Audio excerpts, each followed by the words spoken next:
పరమేశ్వర్ గారికి అంతటి లోకమంత్రం ఇది. ₹1 కోట్ల భూమి ఇప్పుడు 50 లక్షల కట్టుకోలేదు.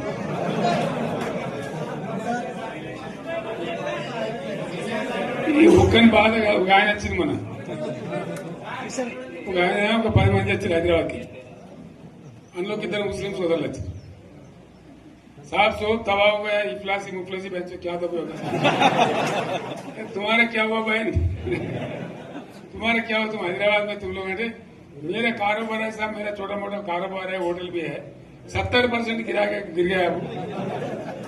हर कोई पूछ रहे, हर कोई केसीआर को याद कर रहा है सामान. వాళ్ళు మాట్లాడుతున్నారు.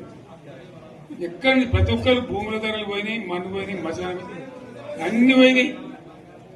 ఎంత మంచిగా 4 ఎకరాల రైతు నేను 4 కోట్ల ఆసాగా అనుకుంటుండే. అంత ధీమా ఉంది, ఎంత బాగుంది. హైదరాబాద్ నుంచి అడిగితే కూడా వచ్చి మనం ఇవ్వకపోతాం భూములు, డిమాండ్ పెరగానని. అంత బ్రహ్మాండంగా మారుమూల ప్రాంతం.